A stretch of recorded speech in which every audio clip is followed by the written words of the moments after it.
We have four different panelists here today. We're going to start here to my far right, which is Cindy Volante, the Human Resource Manager at the City of Prairie Village. Next to her is Angela Paz, Deputy Director, make sure I say that correctly, at the Johnson County Department of Corrections Adult Residential Center. Dr. Lenora Cook, who is Dean of the Healthcare, Safety, and Wellness College at Johnson County Community College. And Jim Suttle has rejoined us as lead pastor of Redemption Church in Olathe. There are more detailed bios on page 18 of today's workbook if you'd like to know more about our panelists. So as I was speaking earlier about one of the ways that we can help connect to different sectors and to build partnerships that will enable us to leverage change in systems and policies and different environments is to help us connect across where the priorities and goals of different sectors in our community and different organizations also overlap with the work of creating a community in which everyone has a fair and just opportunity to be as healthy as possible. So we've asked these different representatives of four different sectors kind of their thoughts about when you think about your sector or organization's goals and priorities, where do you see alignment with the goals and priorities of advancing health equity? Who might be willing to start me off in their thoughts there? Okay. Hopefully, is this on? Yes. Okay. Since I do work for local government, I am representing more of a municipality than a private or public sector, private sector, I should say. So our focus is providing good services out to our citizens within our government. That could be your streets, your parks, which Prairie Village, which is where I work, do have amazing parks within our city specter. We also like to pride ourselves on being very equitable in our pay structure and our benefits. And so a lot of that goes along with not just our health programs, but our leave policies. We've implemented the paid parental leave, which has been utilized by a lot of our employees who are staying home and bonding with their newborn. That has become very important. And we see that that is an aspect that really isn't too much cost prohibitive, but is very much a resource for the employees to do that work-life balance as their home life does change significantly with a newborn.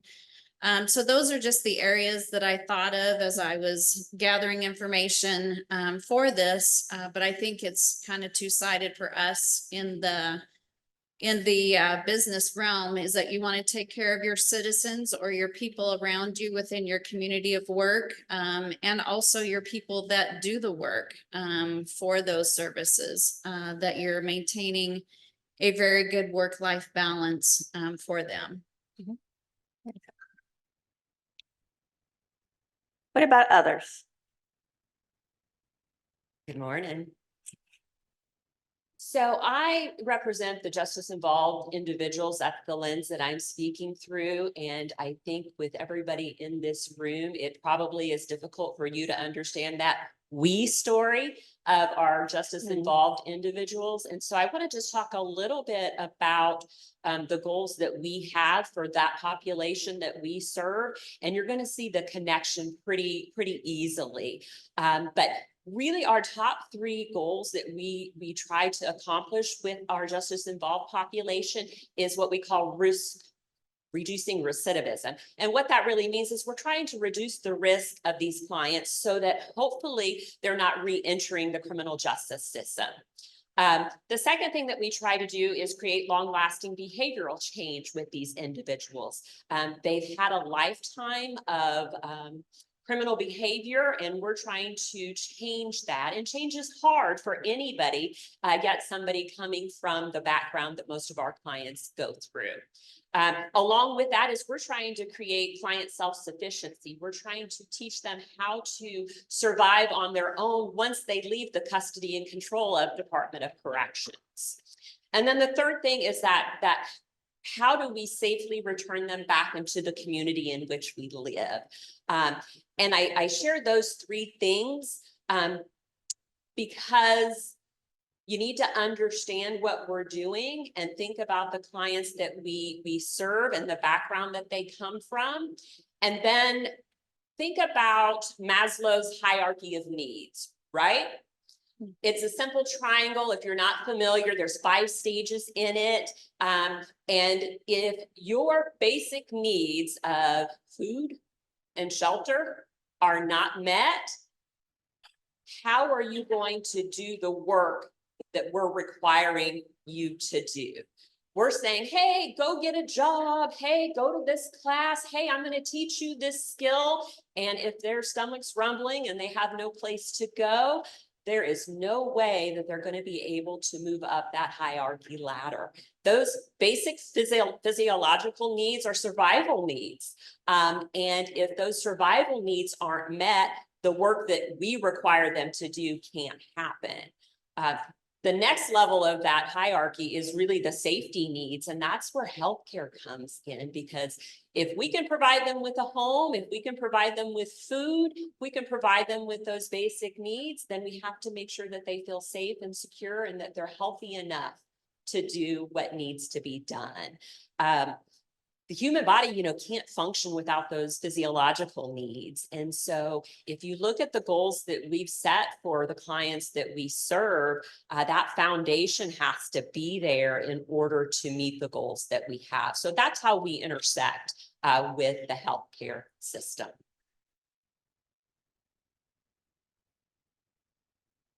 Okay, I'm going to take a little bit different spin from it. I'm here from the education, and I could talk to you about the overall educational goals. But since I am a nurse and I am a dean over all the healthcare programs, I think I'm going to narrow it down to what we do and what we're looking at as far as healthcare and serving our community. The one thing that we have worked with in the last several years is the adult basic ed population. And they just happen to coexist in the same building as our Olathe campus. And the director down there says, what if we worked with adult basic ed and trying to get some of those folks into certified nurse aid training? And it's a bit of a struggle because a lot of them are still learning language. They don't believe they can do it. And it's a small win if we can get them from adult basic ed into certified nurse aid. And then what's happened, it was kind of one of those unintended consequences. Once they've done that, they go, hey, look at me, I can do this. And so then the next thing is they're knocking on the door saying, I want to be a practical nurse. And my director down there had kind of looked around at the population and says, we need to do something about this. We don't look very diverse in this classroom. So she really looked at the entry-level courses that we had for the practical nursing program. How many of them really had to be done prior to getting in? And how many barriers could we knock down? And lo and behold, after she did that, it was like 1 or 2 classes. We had 50% of our students were non-white. And we had like 21 languages spoken. They were so proud. They welcomed us in their native language. And of course, we had to have translation up there, but it was really eye-opening. So if we do that, then of course our RN program has those same barriers, and some of them we can't get around too much. But if they have that win at that practical nursing level, a lot of times they'll bridge into that second year of nursing. And then the other thing, as far as just getting people out at a baccalaureate level, we partner with KU. And if they come through if they're accepted into our program, they're automatically accepted into the University of Kansas School of Nursing. And so they take our courses and then they take online courses right along with it. So they can graduate with an associate's degree and a bachelor's degree at the same time. yeah, it was pretty exciting. My granddaughter did that just last May. So proud of her. We actually went to the KU graduation like on a Saturday, and then it was the next Wednesday. She did her associate's degree graduation, but it's a great partnership. It's been successful. Not all the students do it. We have maybe anywhere from 7 to 10 that choose to do that. But you think about access to education, our tuition is about a third of what KU's is. And she paid all but 90 credit hours from Johnson County Community College, and then the rest went to KU. So, and then the other thing that we're really looking at doing is what can we do for our community? We used to send nursing students to Uganda. Great experience for them. And we sent nursing students and respiratory care students to Las Pintas. Again, a great experience for them, but couldn't we do something for our own community here? And so just this last year, we started sending nursing students down to Care Beyond the Boulevard. And it's amazing. The students are going, wow, and it's right in our back door. They're learning so much about how to connect with that. Our dental hygiene program, we have a Winnebago that's pretty, well, they actually call it the Dennebago. It's a large motorhome that has bump outs, that has 2 operatories. And so we take that to Center of Grace, where we serve individuals who are part of women, infant and children programs. We also go to DCF and serve the underserved, or provide dental care for the underserved there. And the students, we have them write, what happened? What did you feel was the best thing that happened to you that day? Amazing stories of how they were able to interact. And it makes a difference when they decide where they're going to go for a career. Well, speaking as clergy and part of the faith community, I have to confess, like, we love tribal factions, and but I think a lot of my work has gotten me in conversation with other faith traditions, and it's kind of might be a little bit surprising, but the heart of the Christian, Jewish, and Islamic faiths, it's actually the same word. It's peace, shalom, salam, and which is not just like the absence of violence. Peace in our traditions means everything that exists in its rightful place, doing what it's intended to do, and thereby relating rightly to everything else, so that all of it can find wholeness and flourishing. That's kind of the common vision of them. So I think when I think about my sector and just the goals that we have, it's peace. And I think what we have in common is the list of kind of the systemic drivers of health, and recognizing them, holding them up, but also telling the truth about inequity in access, and paying special attention. In the Christian tradition, we pay always close attention to those on the margins, and not to condemn them personally, but to lift them up by the way that we organize our common life together as a community. So I've heard a couple things already that kind of speak to where there might be opportunities for your organization or sector to be able to really partner with the broader community in bringing about health and well-being. What I heard from you a little bit, Dr. Cook, was, you've been thoughtful about removing barriers and providing opportunities for community members that otherwise might not have known about the fact that there were these different kind of job training opportunities that would be good to be able to build their income and be able to stably meet their household's needs. And, which then, income makes a big difference on a lot of different levels, right? It brings access to a lot of different things. I think you've also spoken to, Cindy, about how the city as an employer is thoughtful about how do we create conditions and supports around those who are employees to continue to be good employees by having all these other types of supports around them so that they can flourish in their own households. So having family leave may not make them when they're here, or maybe it does make them when they're in the workspace be able to work better, but you're recognizing their the fact that of their humanness, right? And how much value that will bring to that. When you think about other opportunities for your organization and sector and things that you've heard today in those kind of those top 10 of importance issues, that having enough income to be able to stably meet needs, having access to healthcare that's affordable, having mental health treatment available, having a fair and just criminal justice system that treats everyone equally and that citizens are treated with fairness and respect. What do you think about how there are ways within your organizations or sectors that you might be able to really come to the table and work together with others to create a community in which everyone had a fair and just opportunity to be healthy?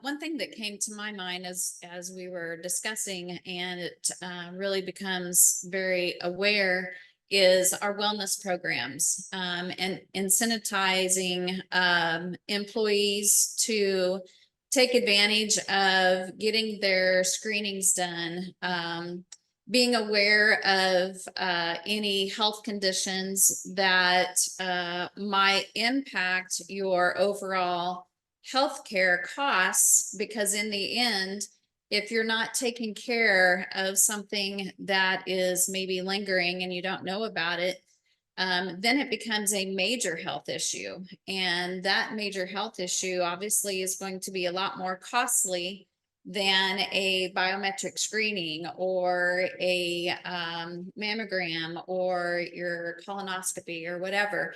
Those routine things are very vital and very important. So I think educating the employees and making sure they're so aware that the upfront, just getting it done, really reaps the benefit on the backside, that your healthcare costs may get lower, your health premiums that come out of your paycheck and that the employer may also contribute to now is lowered because you've made that awareness, you've educated the employees, and make that accessible, easy accessible. Don't make it difficult. And I think within the employer, you need to have that person that can guide them along and help them, be a resource to them.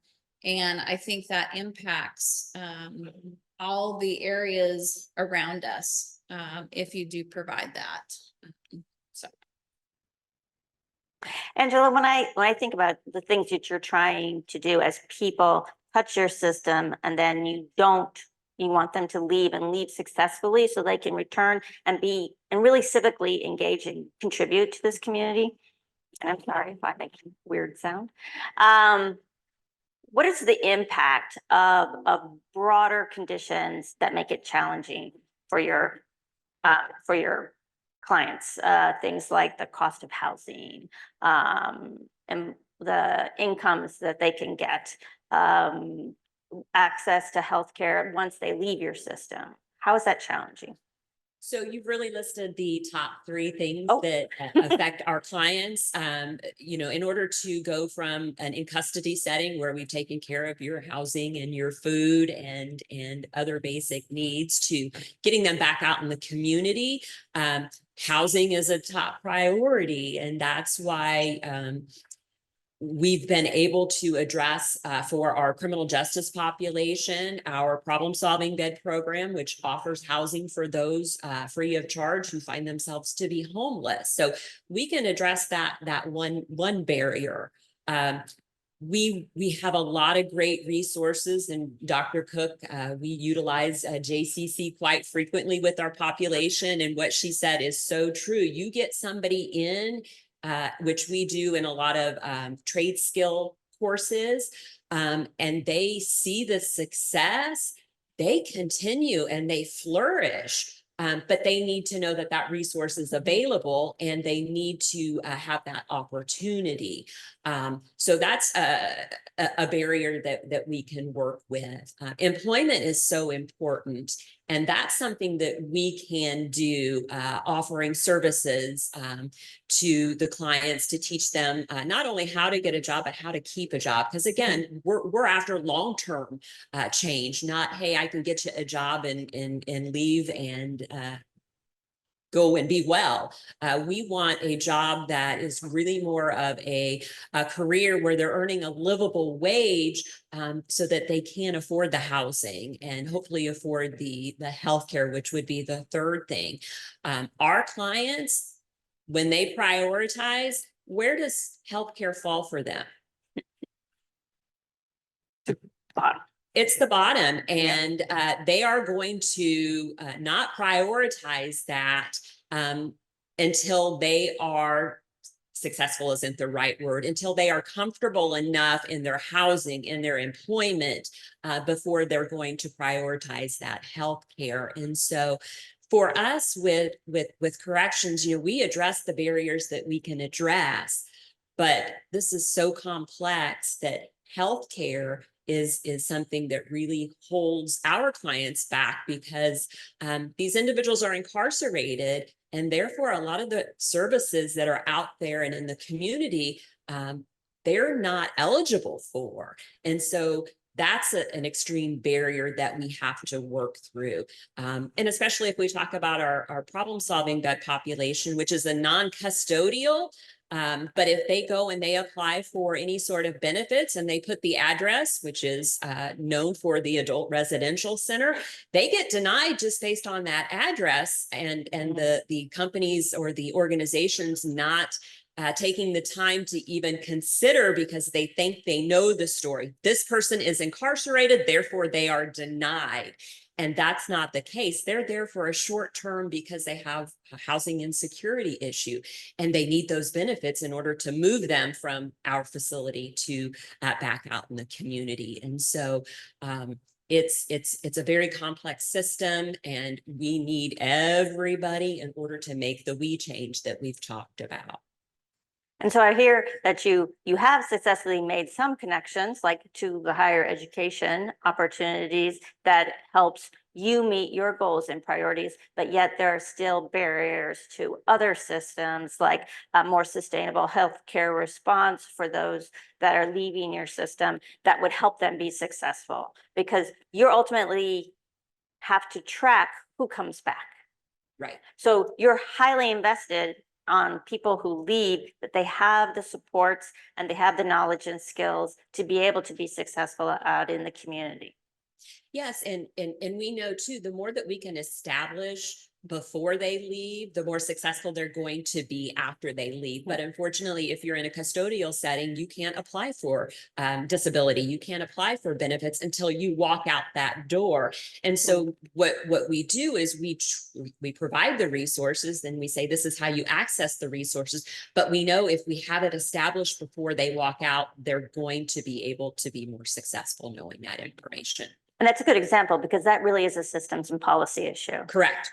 That if that could be modified, that there could be more, that could be more seamless as they move back out and be successful, and potentially could have an impact on whether they come back in. Exactly. Nice. Okay. So Dr. Cook, that was really thoughtful about, and I'll be honest, my son is a Johnson County Community College student, just started. And so it was really, I'm thoughtful about how you've been very intentional to look at the barriers and to create opportunities, et cetera. When you think about expanding that across beyond just the nursing systems, but to other opportunities, where might there be other organizations or sectors that you wish you could communicate more about these opportunities or look for ways to partner? Actually, I think where we are lacking on all students, not just healthcare students, is mental health. Our students come to us, particularly, I've noticed this even more so that after the pandemic, the pandemic really created some challenges for people that we're working through. our students come to us so very anxious about things. They're always stressed out about things. And sometimes for someone who is secure, it's like, it's not a big deal, but to them, it is a big deal. Mhm. And, how do we do that? I mean, we try to be intentional and have mental health services for our students. But there's barriers of walking over there and talking to the counselors. And so sometimes we actually have faculty that know the students having a challenge, actually walk with them over there to the counselors. But I think we need outside help. Sometimes we have to reach out to our local police officers to do well checks because the student hasn't come in. We haven't seen them. We no contact, and it Mm. makes us a little bit nervous and worried. And we're privileged in the fact that our class sizes are small enough, we can pay attention to that one student that Mhm. hasn't shown up, or we've noticed a difference in behavior. But I think the one thing that across all sections of anybody that's sitting here in this room today is mental health. And we need to fix that. I don't have any of the answers, but I have a problem. Well, I but have a problem. you're right. It is we have a problem. I think there is consciousness around that. I think that did come up as one of those things that was very important to health and well-being repeatedly across the subgroups about. And so thank you for bringing that up. I also think it's interesting because I think about the focus groups that we did, is that we would often hear people say, there is healthcare and there are systems that I touch that I know I should be part of or I should take access, but I don't feel anyone is like me there. Or they don't understand some of the barriers that I'm experiencing. And it really does speak to why it is important in nursing, in mental health care, that we bring in a broader and diverse set of potential students or potential people who would want to be trained to be able to provide those kinds of services and supports. So Tim, when you think about your congregation, who I know you've said are very focused on how do we bring about justice in this community? How do we engage? Where are the opportunities to connect to other systems that might help you be able to accomplish your goals? Yeah, it's interesting that, that faith traditions have a long history over, thousands of years really in training doctors and nurses, building hospitals. I mean, think how many hospitals around our town have some connection to a faith tradition. It's a lot of them. And so in part, we're playing a role in the system. I think one of the unique things that kind of dovetails off what you just said, Valerie, is what congregations, the kind of unique contribution we make is that we can pull people together from all different sectors of society and to participate in community with one another. And we build friendships kind of across some of the barriers that usually keep us siloed up and not in conversation. There's a guy and we do a lot of work with homeless folks in my congregation. And there's a guy this guy's been really successful, owns his own business. And, but now he's friends with a bunch of homeless guys. And he'll drive around town and he has to travel to see his customers and will often stop and somebody's flying a sign beside the road and he's like, hey, that's Jeff. I know Jeff, we're the unique thing that I think faith communities can do is to bring together people from different cross sections and help us be in each other's lives so that we understand it's more than just this person has made bad choices. There's a system driving the struggle here. And then to organize for efforts toward social justice and to really change the system so that everybody can find peace and wholeness and flourishing.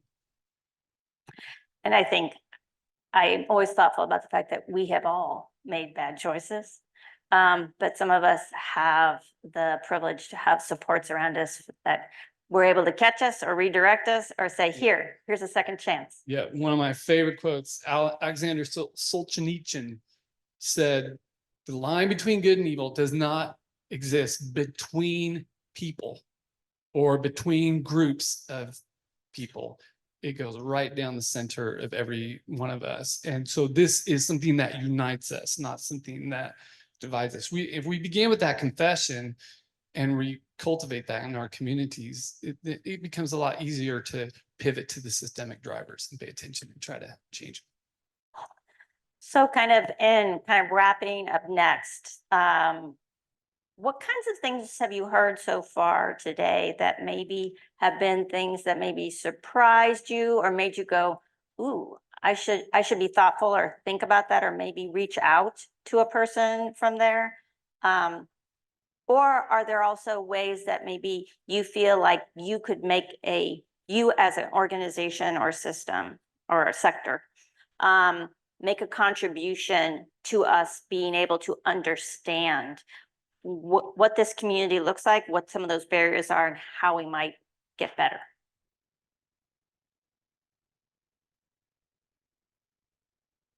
Valerie, I think I can take that one.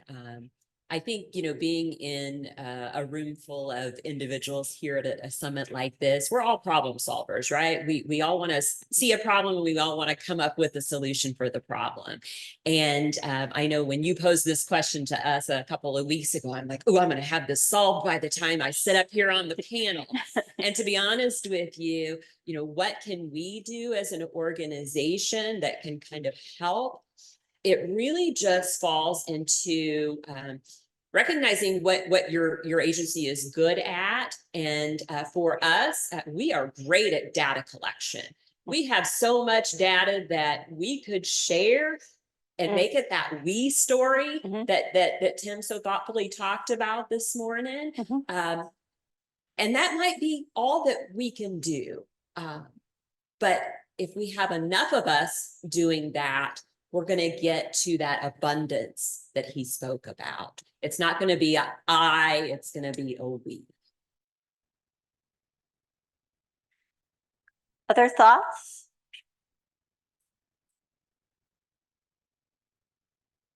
I guess my thought as a business, we have resources in our educational back door.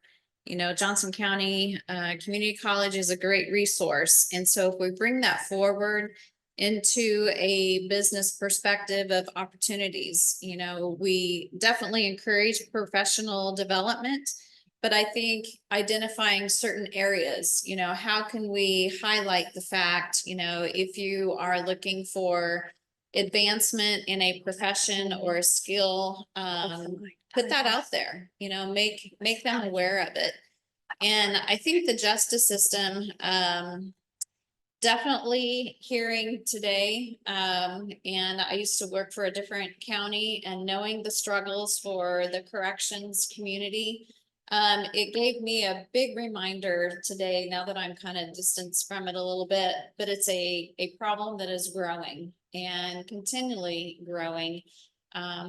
We see all of these instances in our communities of, the violence and whatever. And I think it is a growing circle that we're chasing to try to find what the true answers are and how we can resolve it. It's not going to be one group, two groups, it's going to be everybody, and I just think that awareness is so key right now. And that was great. Any last thoughts? Anyone would like to share? Okay. Thank you very much. I'm thoughtful about something you said, Angela, about, maybe only data, but honestly, I think the interconnectedness that we can potentially support and grow by working all of us together to working on that so that each of us, for those that are really important in who we serve, can connect more effectively to different systems so that they can thrive, is a great thing that we can all do together. So again, thank you very much. And thank you for being panelists. We appreciate it. Please give them a round of applause.